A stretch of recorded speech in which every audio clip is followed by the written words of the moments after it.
জামায়াতে ইসলামী তো আসলে বাংলাদেশের মানুষ এখন মনে করে না জামায়াতে ইসলামী কোনো রাজনৈতিক দল। জামায়াত তার প্রতিটা বক্তব্যে বাংলাদেশের স্বাধীনতার সার্বভৌমত্ব মুক্তিযুদ্ধকে কটাক্ষ করে কথা বলে।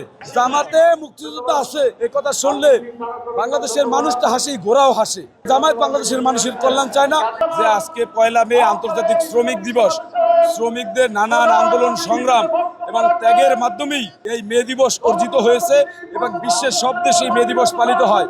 বাংলাদেশে আজকে জাতীয়তাবাদী শ্রমিক দলের উদ্যোগে শ্রমিক সমাবেশের আয়োজন করা হয়েছে, যেখানে প্রধান অতিথি হিসেবে উপস্থিত থাকবেন বাংলাদেশের নবনির্বাচিত প্রধানমন্ত্রী জনাব তারেক রহমান। তারেক রহমান বাংলাদেশের একটা শ্রমিক বান্ধব সরকার প্রতিষ্ঠার জন্য ইতিমধ্যে অঙ্গীকার করেছে 31 দফার মধ্যে, এবং দেশ গড়ার যে পরিকল্পনা সেখানে 8 দফায় শ্রমিকদের কল্যাণের কথা, শ্রমিকদের উন্নয়নের কথা, শ্রমিকরা যাতে বৈষম্যের শিকার না হয় সে বিষয়ে প্রতিশ্রুতি দিয়েছে এবং সেই প্রতিশ্রুতির বাস্তবায়ন ইতিমধ্যে তিনি শুরু করেছেন।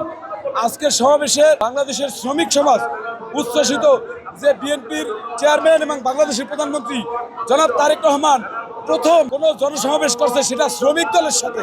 কারণ আমাদের নেতা শহীদ রাষ্ট্রপতি জিয়াউর রহমান তিনি বলেছিলেন যে আমি একজন শ্রমিক, এই পরিচয় দিতে পছন্দ করি। দেশনেত্রী বেগম খালেদা জিয়া বলেছেন আমি একজন শ্রমিকের স্ত্রী, সেটাই আমার কাছে বড় পরিচয়।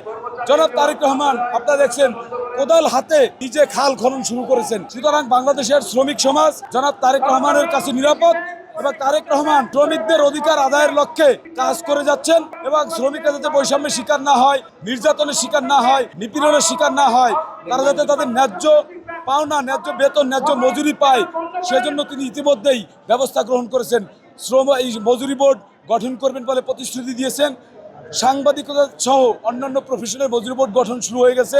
গার্মেন্টস শ্রমিক এবং হোটেল শ্রমিক, তারপরে পরিবহন শ্রমিক, এদের উন্নয়নের জন্য তিনি প্রতিশ্রুতি দিয়েছেন এবং খুব দ্রুত এই উন্নয়ন প্রতিশ্রুতি বাস্তবায়নের জন্য তিনি কাজ করবেন বলে আমরা সংসদে ঘোষণা দিয়েছেন। জামায়াতে ইসলামী তো আসলে বাংলাদেশের মানুষ এখন মনে করে না জামায়াতে ইসলামী কোনো রাজনৈতিক দল। কারণ হচ্ছে জামায়াত তার প্রতিটা বক্তব্যে বাংলাদেশের স্বাধীনতার সার্বভৌমত্ব মুক্তিযুদ্ধকে কটাক্ষ করে কথা বলে এবং 72-এর সংবিধান নিয়ে কথা উঠলেই তাদের গায়ে জ্বলানি ওঠে। কারণ হচ্ছে 71-এর স্বাধীনতার তারা বিরোধিতা করছে। বাংলাদেশের মানুষ যখন স্বাধীনতার সপক্ষে ঐক্যবদ্ধ, তখন জামাত নেতা আবু তাহের বলছে সে নাকি শিশু মুক্তিযোদ্ধা।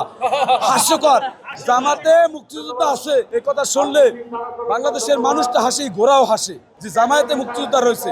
সুতরাং জামায়াত বাংলাদেশের মানুষের কল্যাণ চায় না, বাংলাদেশের শ্রমিক সমাজের কল্যাণ চায় না, বাংলাদেশের স্বাধীনতার সার্বভৌমত্ব সমুন্নত থাকুক সেটা জামায়াত ইসলামী চায় না। তারা দেশের মধ্যে একদম নৈরাজ্য চায়। জামায়াতের আমির বলছে 72-এর সংবিধান নাকি তার কাছে সংবিধান মনে হয় না। আমরা তাদেরকে বলবো 72-এর সংবিধান জামায়াত ইসলামী সহ রাজাকার আলবদরদের পরাজয়ের দলিল, সেজন্য আমি জামাতের আমিরের কাছে 72-এর সংবিধানকে সংবিধান মনে হয় না। আমরা জামাতের আমিরকে বলবো আপনি বাংলাদেশের স্বাধীনতা সার্বভৌমত্বকে মেনে রাজনীতি করতে হবে আপনাকে, অন্যথায় আপনাকে বাংলাদেশ ছেড়ে পাকিস্তানে যেতে হবে। গুপ্ত রাজনীতি বাংলাদেশে চলবে না। শিক্ষাঙ্গনে ইতিমধ্যে শিক্ষার্থীরা গুপ্ত রাজনীতির বিরুদ্ধে স্লোগান তুলেছেন। এই বাংলাদেশে, গণতান্ত্রিক বাংলাদেশে গুপ্ত রাজনীতি চলতে পারে না। ক্যাম্পাস ভিত্তিক রাজনীতি করতে হলে আপনাকে প্রকাশ্যে শিক্ষার্থীদেরকে সাথে নিয়েই রাজনীতি করতে হবে এবং সেই রাজনীতি জাতীয়তাবাদী ছাত্রদল করছে।